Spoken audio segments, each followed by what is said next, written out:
Hallelujah, praise the Lord. प्रभु का धन्यवाद हो कि इस महामारी में भी हम सब सुरक्षित हैं। और प्रभु ने मेरे मन में ये बात डाली कि मैं जो कुछ भी महसूस कर रही हूँ इन दिनों में, जो कुछ भी वचन से पढ़ रही हूँ, वो कुछ चीज़ें मैं आप लोगों के साथ शेयर कर सकूँ। इसलिए आज मैंने सोचा कि एक छोटा सा वीडियो हम लोग बनाते हैं, और अगर मैं शेयर करूँगी तो एटलीस्ट कुछ लोगों तक मेरे विचार पहुंच सकेंगे। इसी तरह अगर आप लोगों को खुदा अगुवाई करता है, आप लोगों के दिलों में ईश्वर काम करता है, आप लोगों को कोई ऐसा वचन मिलता है तो ज़रूर शेयर करें, ताकि हम लोग एक दूसरों को प्रभु का वचन बांट सकें और एक दूसरे के द्वारा आशीषित हो सकें। तो कुछ चीज़ों को मैं शेयर करूंगी, जिसमें से मैं एक बात बताऊंगी जो आज का समय चल रहा है, आज का युग चल रहा है, कि किस तरह हम लोग आज परेशान हैं, किस तरह से आज लोग बहुत हताश हैं कि कैसे हो रहा है प्रभु, ये सब क्या हो रहा है, ये प्रभु ये सब क्या चीज़ें हो रही हैं। तो हम लोग पढ़ेंगे यहेजकेल 18 उसके 32 पद में। छोटी सी आयत है, यहेजकेल 18 उसके 32 पद। मैं जल्दी से पढ़ूंगी, क्योंकि प्रभु यहोवा की यह वाणी है, जो मरे उसके मरने से मैं प्रसन्न नहीं होता, इसलिए पश्चाताप करो, तभी तुम जीवित रहोगे। हम लोग इस लास्ट की लाइन को विचार करेंगे, इस लास्ट की लाइन को देखेंगे, इस पे विचार करेंगे। इसलिए पश्चाताप करो ताकि तुम जीवित रहो। हम आप लोगों से बात करेंगे, क्योंकि इन दिनों में जब ऐसा मौका हम लोगों को मिला है कि हम लोग जो है मन भी डरा हुआ है, बहुत परेशान है, तो हम लोग को लगता है खुदा ये सब चीज़ें क्या हो रही हैं, ये सब क्या है ईश्वर, ये सब क्यों हो रहा है। तो हम लोग को परेशान ये सब क्यों हो रहा है, उसका भी एक कारण है। उसका कारण है हम सब का मन, हम सब के विचार, हम लोग कर क्या रहे हैं। एक छोटी सी कहानी मैं सुनाऊंगी। मैंने ब्रदर डेविड मुरार की, पास्टर डेविड मुरार की मैंने एक उनका एक स्पीच सुना था, उनका एक सरमन सुना था। तो बहुत अच्छी स्टोरी उन्होंने बताई थी एक पेंटर मैन की। एक पेंटर मैन होता है और वो दिनचर्या उसकी यही थी कि वो पेंट करता है, और पेंटिंग करने के बाद उससे जो भी उसको जमा पूंजी में जो भी उससे पैसा मिलता था, वो उससे उसी से अपना दिनचर्या चलाता था, अपने परिवार का पालन पोषण करता था। एक दिन ऐसा हुआ कि वो पेंटर मैन पेंटिंग करने गया, और वो पेंटिंग कर रहा था कहाँ पे, 10वें माले पे खड़े होकर, 10वें मंजिल पे खड़े होकर वो अपना पेंटिंग कर रहा था। और जब वो पेंटिंग कर रहा था तो अचानक उसका जो पेंट ब्रश है, जिसके द्वारा वो काम कर रहा था, वो पेंट ब्रश नीचे जाकर धड़ाम से गिर गया। जब वो पेंट ब्रश नीचे गिर गया तो बहुत परेशान हो गया। वो सोचने लगा कि अगर मैं सीढ़ियों से उतरूंगा, नीचे जाऊंगा, फिर ऊपर ब्रश लेकर आऊंगा, तब तो मैं बहुत थक जाऊंगा, मेरी हालत तो बड़ी ख़राब हो जाएगी। उसके बाद आके पता नहीं मैं फिर से ठीक ठाक पेंट कर पाऊंगा या नहीं। ऐसा सोचकर उसने सोचा कि चलो कोशिश करते हैं कि मुझे यहाँ बैठे ही बैठे ये पेंट ब्रश मिल जाए। और उसने दिमाग लगाया और वहाँ पर ही पड़ा एक धागा उठाया मोटा सा, और उस धागे को उसने नीचे की तरफ लटका दिया, एक सिरा, और एक सिरा अपने हाथों में पकड़ लिया। उसने सोचा कि जब यहाँ से कोई गुजरेगा तो मैं उससे कहूँगा कि भाई जरा वो ब्रश उठाकर इस धागे में बांध दे, और मैं वो धागा ऊपर खींच लूंगा तो मेरा ब्रश मुझको मिल जाएगा।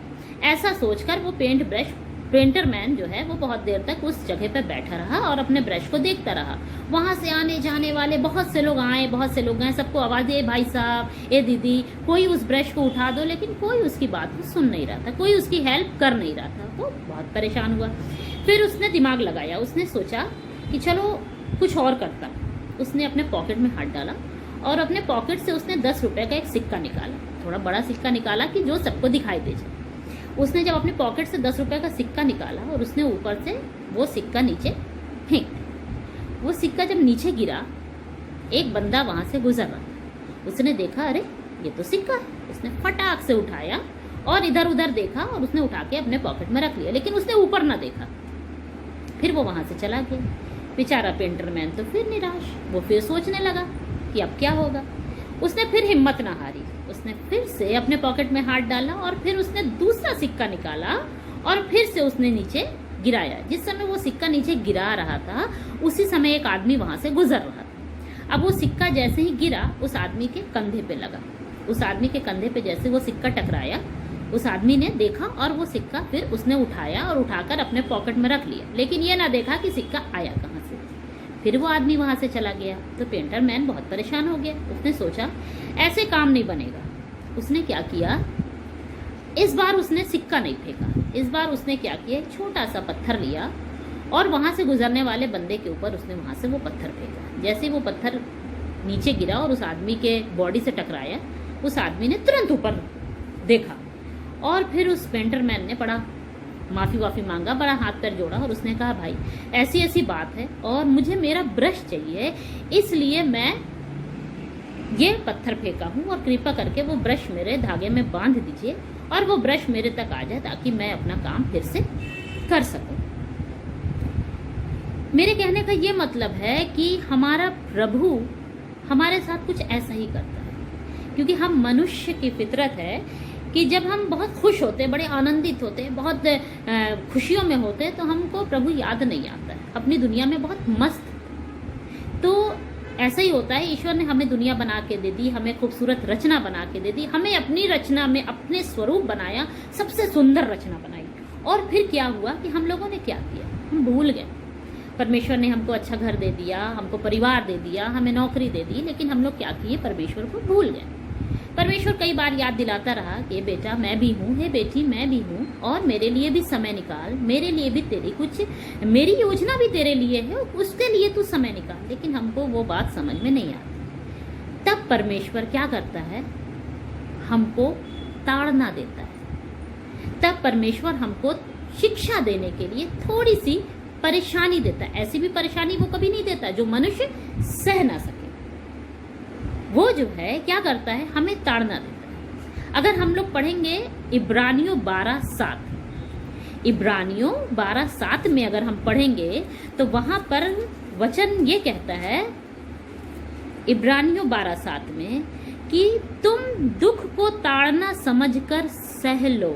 ऐसा वचन कह रहा है कि जो दुख तुम्हारे ऊपर पड़ा है उसको तुम परमेश्वर का ताड़ना समझकर सह लो।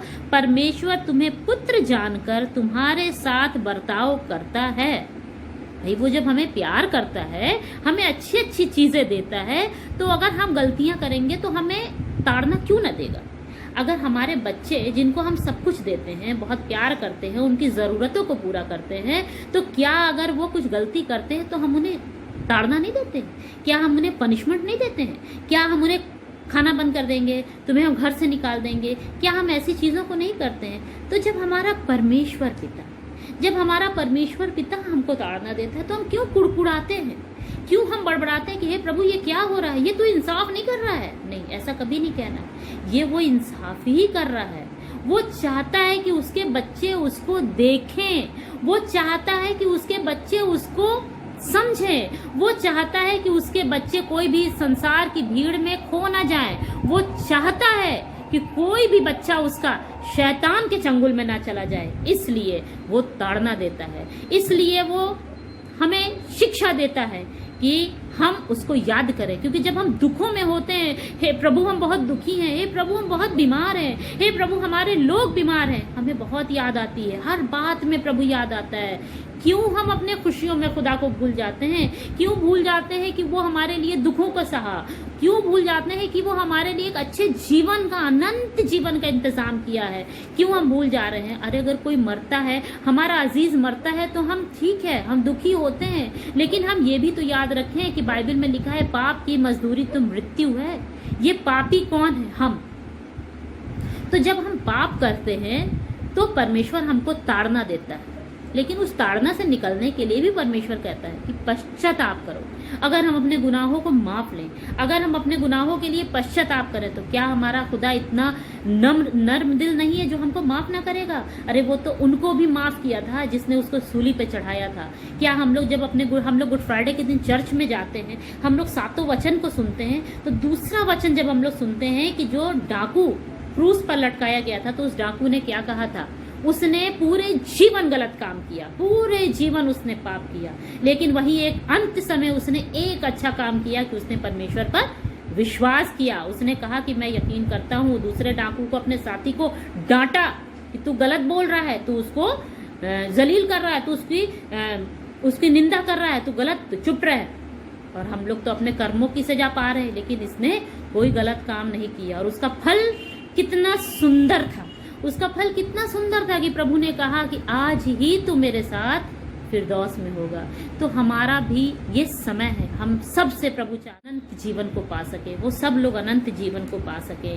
एक और वचन सिर्फ देखेंगे, 2 तीमुथियुस 3 उसकी पहली आयत। 2 तीमुथियुस 3 उसकी पहली आयत में लिखा है, पर यह स्मरण रख कि अंतिम दिनों में कठिन समय आएंगे। क्यों भूल जाते हैं वचन को? क्यों भूल जाते हैं कि वचन में लिखा है कि जब अंत समय आएगा, जब अंतिम दिन आएगा तो बहुत ही समय कठिन होगा, बहुत कठिन समय आएगा। हम लोग बहुत परेशान, बहुत हताश होंगे। अभी तो समय कुछ नहीं, अभी तो शुरुआत हुई है। अब भी वक्त है पश्चाताप करो, अब भी वक्त है कि संभल जाओ, ताकि सभी लोग प्रभु के साथ उसके राज्य में प्रवेश कर सके, सभी लोग प्रभु के साथ उसके राज्य में जा सके, उसके साथ बैठ सके और स्वर्गदूतों के साथ उसकी महिमा को देख सके, प्रकट कर सके। तो हम लोग खुदा से अपने पापों का प्रायश्चित करें। अगर हम लोग पश्चाताप करने लगते हैं, अगर हम लोग अपने पापों का प्रायश्चित करते हैं, तो ज़रूर है कि ये बीमारी, ये जो बीमारी, जो महामारी पूरे दुनिया में फैली हुई है, हमारे लोगों में फैली हुई है, तो ज़रूर है कि हम उससे बच जाएंगे। ज़रूर है कि खुदावन कहीं ना कहीं देखेगा और उसने अपनी ताड़ना को फिर क्या करेगा, रोक देगा।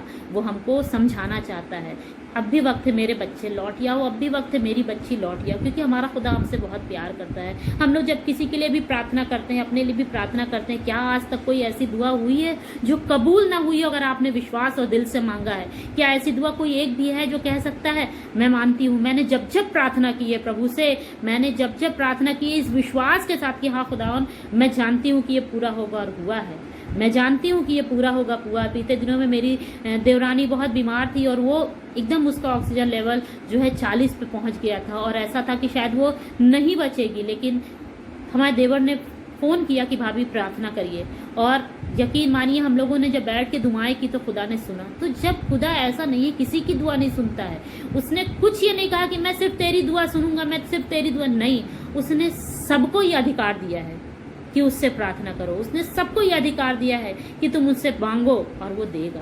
तो हम लोग अपने जीवन में इस समय इन दुखों के घड़ियों में भी प्रभु को याद करें और भूल जाएं कि हाँ प्रभु तूने हमारे साथ कुछ दुख दिया नहीं, प्रभु तूने बहुत सुख दिया है।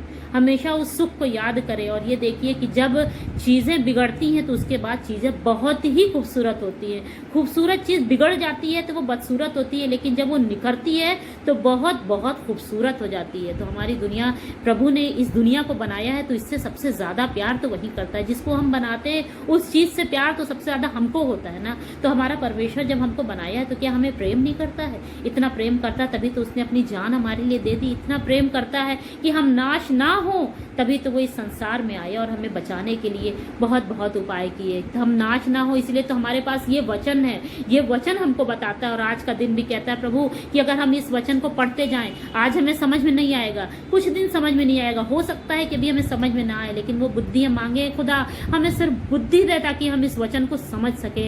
हाँ प्यारे पिता परमेश्वर, हम छोटी सी प्रार्थना करेंगे और अपने इस वचन को बंद करेंगे, अपने इस कलाम को बंद करेंगे। हाँ खुदा हम तुझसे प्रार्थना करते हैं प्यारे बाप आसमानी, ये बहुत कठिन समय है प्रभु, लेकिन हम जानते इतना भी कठिन नहीं है प्रभु, क्योंकि प्यारे पिता परमेश्वर हर एक बुराइयों से बचाने वाले आप हैं प्रभु, हर एक ताड़नाओं से बचाने वाले आप हैं प्रभु। बस आप चाहते कि आपके बच्चे पश्चाताप करें। हाँ खुदा हम पश्चाताप करते हैं प्रभु, और हम प्रार्थना करते हैं प्रभु कि हमारा जीवन प्रभु जी आपके लायक हो जाए, हमारा जीवन प्रभु जी आपको भाता हुआ बन जाए। और प्यारे पिता परमेश्वर, जो आपकी ये सुंदर रचना है प्रभु, जो आपने हमको ये शरीर दिया है, हमारे अंदर अपनी सांस दी है, तो प्रभु हम ये ना कहने वाले हो कि हमारे शरीर में ऑक्सीजन की कमी है, क्योंकि वो कमी तो कभी हो ही नहीं सकती, क्योंकि तूने तो अपने मुख से हमारे अंदर सांस डाले प्रभु। और प्यारे पिता परमेश्वर, हर एक जन जो भी पश्चाताप करेगा, हम जानते प्रभु कि वो नाश ना होगा। खुदा इस संसार को नाश होने से बचाएं प्यारे बाप आसमानी, और हर एक के मनों में डालें कि हाँ प्रभु हमारा चाहता है हम पश्चाताप करें प्रभु, और हम लोग पश्चाताप करके आपके अनंत राज्य में आपके साथ प्रवेश कर सकें। प्रभु का धन्यवाद है। आमीन।